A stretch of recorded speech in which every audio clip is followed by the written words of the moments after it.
Good morning students, how are you all. कैसे हैं आप सब। उम्मीद करती हूँ कि आप सब अच्छे होंगे, घर पे स्वस्थ होंगे, कुशल होंगे, मंगल होंगे और भगवान इस पूरे संसार में सुख की वर्षा करे और सबको सद्बुद्धि दे। इसी मनोकामना के साथ आज हम हमारी 10th की क्लास शुरू करते हैं। जैसा कि कल की क्लास में मैंने आपको बताया था कि 8 जो टेंस हैं उसमें ही पैसिव वॉइस बनता है, 4 में नहीं बनता। और उस 8 में हमने मेन जो फोकस है वो किया था सिर्फ वर्ब के ऊपर कि क्या चेंज वर्ब में मुख्यतया क्या चेंज आता है। क्योंकि मैं आपको पर्सनल एक्सपीरियंस से एक बात बताना चाहती हूँ कि कॉम्पिटिटिव एग्जाम में यदि आप वर्ब पर पकड़ बना लें,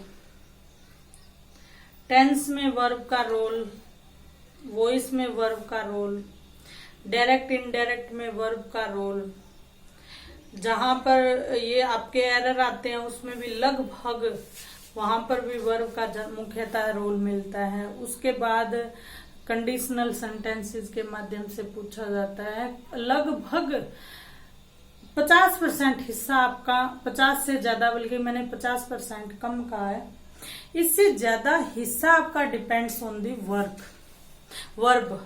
तो आपको ना वर्ब का इतना परफेक्टली टेंस में, वॉइस में, डायरेक्ट इनडायरेक्ट करेंगे उसमें आइडिया होना चाहिए कि यह सेंटेंस अगर प्रेजेंट इंडेफिनेट है तो वर्ब का यहाँ क्या काम रहेगा, पास्ट इंडेफिनेट है तो वर्ब यहाँ क्या किस रूप में आएगी, और यदि फ्यूचर इंडेफिनेट है तो वर्ब यहाँ किस रूप में आएगी। और इसीलिए मैंने आपको एक थोड़ा सा अलग करवाने की सोचा कि 8 के 8 सेंटेंसेस में वर्ब का क्या रवैया रहेगा वो आपको एक बार मैं अलग से भी बताऊं। क्योंकि जब हम सेंटेंस बनाएंगे तो उसमें सारा मिक्स हो जाता है कहीं ना कहीं, तो आपको कम से कम ये स्ट्रक्चर अलग से याद रहे, उसके लिए मैंने उस पर टाइम लगाया था। आज हम शुरू करते हैं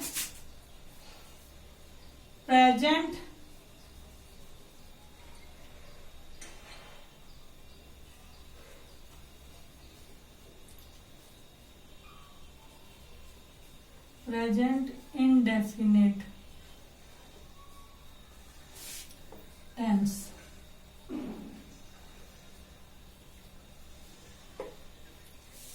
में एक्टिव वॉइस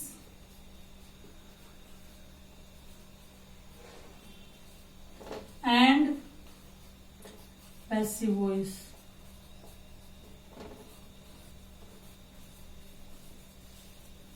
ठीक है कि ये कैसे बनेंगे, क्या इनके रूल है। जो हमने रूल इनके ऑलरेडी कर चुके हैं उनको हम अप्लाई भी करके देखते हैं कि हम उनसे बना पाते हैं या नहीं बना पाते।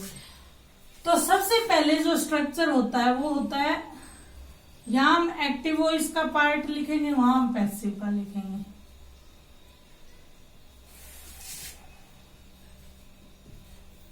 ठीक है, ये स्ट्रक्चर जो है यही लिख लेते हैं, जगह बच जाएगी। सब्जेक्ट प्लस वर्ब, और वर्ब से पहले हेल्पिंग वर्ब तो आती है, प्लस ऑब्जेक्ट। अब पैसिव वॉइस में इसका क्या रहेगा,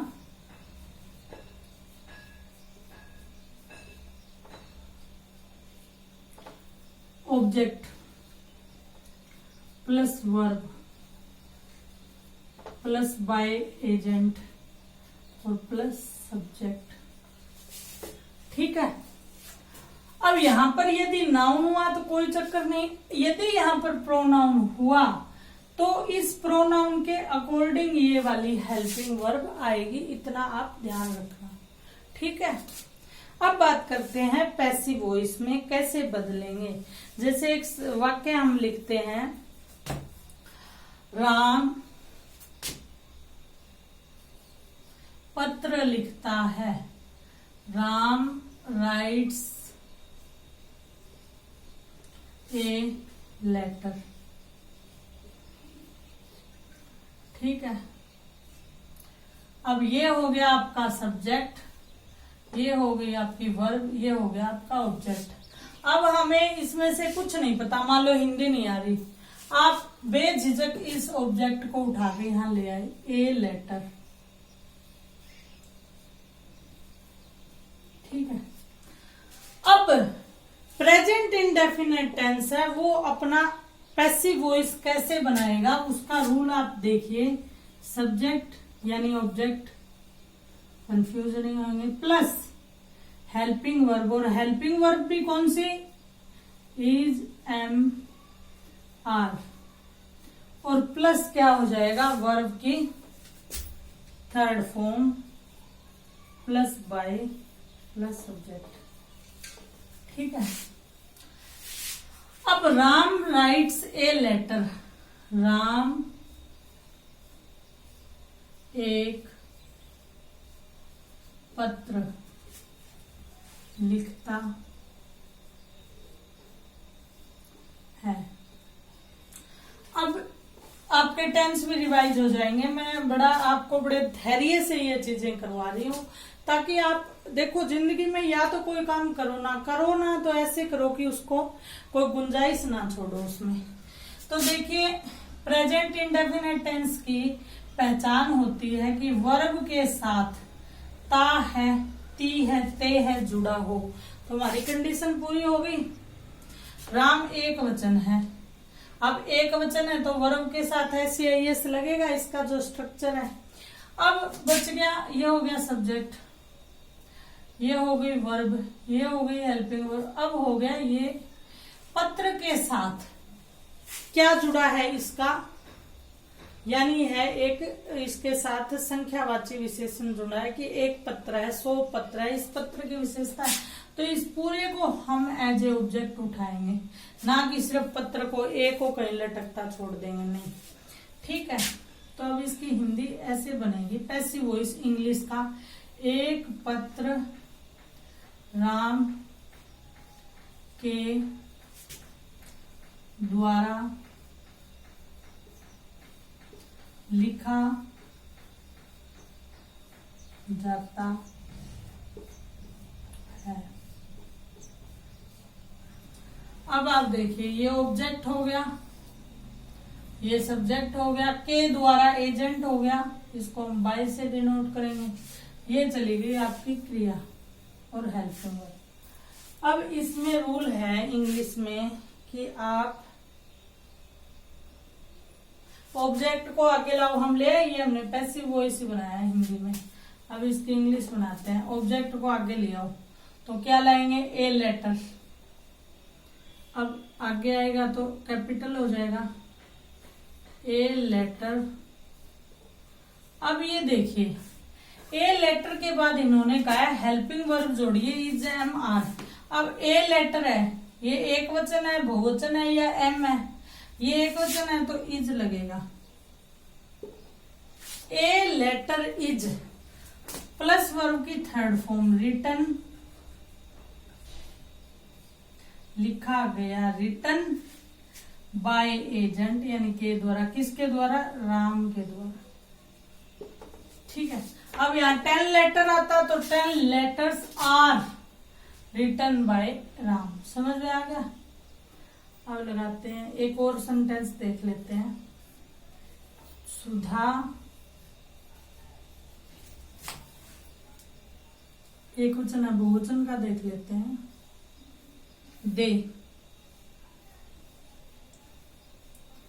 दे कुक्स, दे कुक, एस नहीं है, SEIS नहीं आएगा, सॉरी, क्योंकि ये प्लूरल है subject. They cook the food. अब ऑब्जेक्ट हो गया तो क्या आएगा, दी फूड। अब इस दे के अकॉर्डिंग हमें हेल्पिंग वर्ब नहीं लगानी है, दे के अकॉर्डिंग तो आर लगनी थी, लेकिन यहाँ क्या है, दी फूड, यानी ये ऑब्जेक्ट क्या है ये देखना है हमें, ये सिंगुलर है तो दी फूड इज।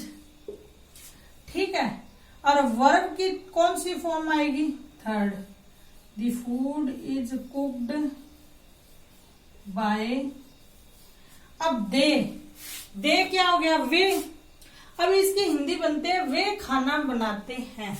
हमें बनाना है उनके द्वारा, खाना उनके द्वारा बनाया जा रहा है।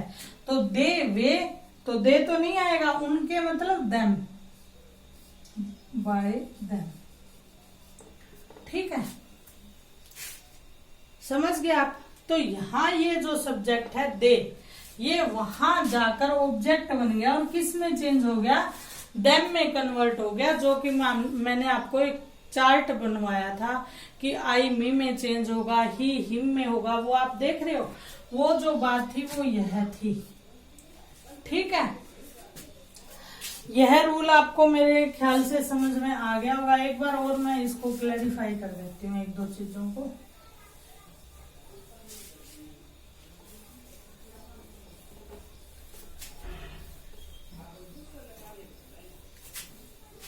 देखिए, दे वाली बात करते हैं, वो तो आपके सिंपल समझ में आएगी होगी। They play cricket. ठीक है, उनके द्वारा वो क्रिकेट खेल रहे हैं। अब क्या, उनके द्वारा क्रिकेट खेला जा रहा। अब दे बहुवचन है ना, इसका मतलब यहाँ पे आर नहीं आएगा। क्रिकेट, ठीक है। अब क्रिकेट क्या है, सिंगुलर है, सिंगुलर है तो यहाँ आएगा इज, क्योंकि ये हमने रूल में क्या देखा था, यदि प्रेजेंट इंडेफिनेट टेंस है तो वह पैसिव वॉइस में जब जाएगा तो वर्ब की थर्ड फॉर्म और plus helping verb is am are लगेगी, और ये is am are according to object लगेगी। ये बात आपको ध्यान रखनी है। क्रिकेट इज प्लेड यानी थर्ड फॉर्म लगी, प्लेड बाय एजेंट आ गया बाय। अब ये यहाँ पे दे है, लेकिन ये दे किस में चेंज होगा, देम में चेंज होगा। पहले बात तो आप ये याद कर लेना। अगर आपको ये लगे कि याद नहीं करना तो इसको समझो, वे क्रिकेट खेल रहे हैं। यहाँ पे वाक्य क्या बन गया, क्रिकेट उनके द्वारा खेली जा रही है। अब उनके द्वारा, उनका मतलब देम। ठीक है, तो यहाँ आपको अपना थोड़ा सा माइंड यूज करना है और ध्यान रखना, जो ये हेल्पिंग वर्ब है इज एम आर या वाज वर्ब या विल सेल, इनका प्रयोग आपको पैसिव वॉइस में ऑब्जेक्ट के हिसाब से करना है। मैं आपको ये लिखवा और देती हूँ ध्यान से।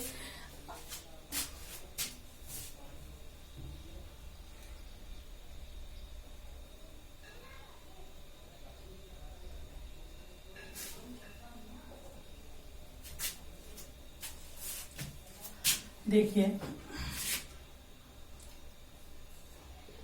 पैसिव वॉइस में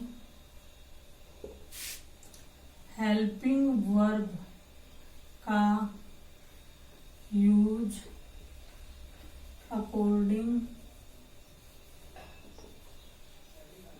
टू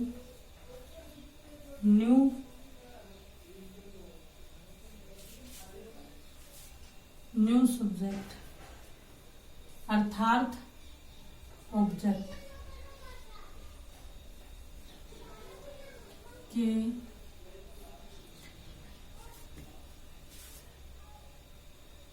पैसिव वॉइस में हेल्पिंग वर्ब का use according to new subject के अकॉर्डिंग का यूज न्यू सब्जेक्ट ऑब्जेक्ट के अकॉर्डिंग होगा। ठीक है, जैसे यदि न्यू सब्जेक्ट या ऑब्जेक्ट एक वचन है तो इज एम आर या वाज लगेगा। ठीक है, और यदि बहुवचन है तो क्या होगा,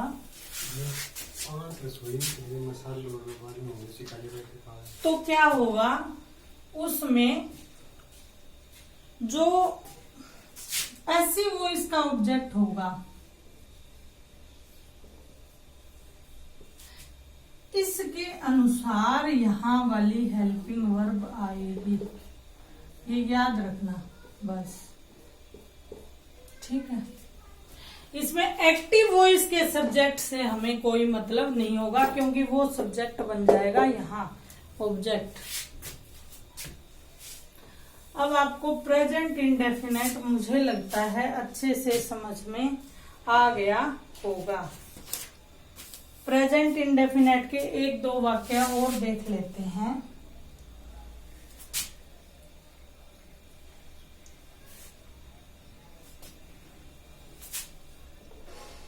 She washes the clothes. She washes the clothes in the evening. ये वाक्य है। She washes the clothes in the evening. अब हमें बनाना है इसका पैसिव वॉइस। तो इसका पैसिव वॉइस क्या बनेगा? यह है सब्जेक्ट, यह है मेन वर्ब, यह है ऑब्जेक्ट। अब आप इसको ऑब्जेक्ट नहीं बना सकते, ठीक है, क्योंकि वह क्या है, वह क्या है, इन प्रीपोजिशन, और दी इवनिंग क्या है, समय का द्योतक है। तो इसका वाक्य कैसे बनता है उसके बाद हम चर्चा करेंगे। दी क्लोथ्स ऑब्जेक्ट है, तो पैसिव वॉइस कैसे बनेगा? पैसिव वॉइस में सबसे पहले क्या आएगा? ऑब्जेक्ट आएगा, दी क्लोथ्स आ गया। अब जो क्लोथ्स है वो एक है या अनेक? सॉरी, वो क्या है? दी क्लोथ्स एक है या अनेक है? यानी यहाँ पे क्या आएगा? इज आएगा, एम आएगा, यार आएगा, यहाँ पे क्या आएगा? आर, क्योंकि क्लोथ्स है वो क्या है? प्लूरल है। यही बात मैं आपको पिछले सेंटेंसेस में कह रही थी कि ऑब्जेक्ट हमें देखना है सिंगुलर है या प्लूरल है। दी क्लोथ्स आर, अब आर के बाद सीधा रूल है वर्ब की थर्ड फॉर्म लगा दो भाई। वास वर्ब है तो क्या हो जाएगा? वास्ट, ईडी लग जाएगा। अब इसके बाद बाय एजेंट का प्रयोग करें, बाय। अब सी, अब इसको हिंदी में पढ़ के देखो, वह शाम को कपड़े धोती है, इंडेफिनेट का वाक्य है। अब कपड़े उसके द्वारा शाम को धोए जाते हैं। अब उसके मतलब सी कहाँ चेंज होगा? मैंने रूल में आपको लिखाया था हर में, आपको वो रूल रटने पड़ेंगे। सी किस में चेंज होगा? हर में। ही किस में चेंज होगा? हिज में। दे किस में चेंज होगा? देम में, ठीक है। The clothes are washed by her, कब? In the evening. Remaining part of sentence आ जाएगा, ठीक है। The clothes are washed by her in the evening. कोई डाउट है तो क्लियर कर लेना, वरना बढ़ते हैं आगे।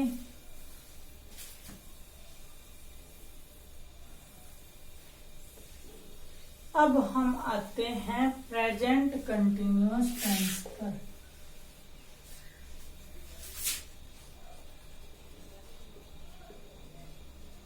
देखिए, चल वॉइस रहे हैं, लेकिन आपको बहुत ज्यादा ऐसे फील होगा कि टेंस के अलावा कुछ हो ही नहीं रहा। जी हाँ, टेंस वॉइस का बेस है।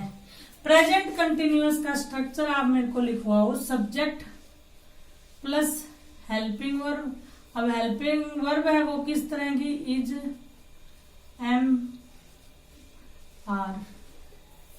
Subject plus helping verb plus क्या होगा? मेन वर्ब, वर्ब की फोर्थ फॉर्म और प्लस ऑब्जेक्ट। अब जब हम पहले कोई वाक्य लिख लेते हैं प्रेजेंट कंटिन्यूअस टेंस का।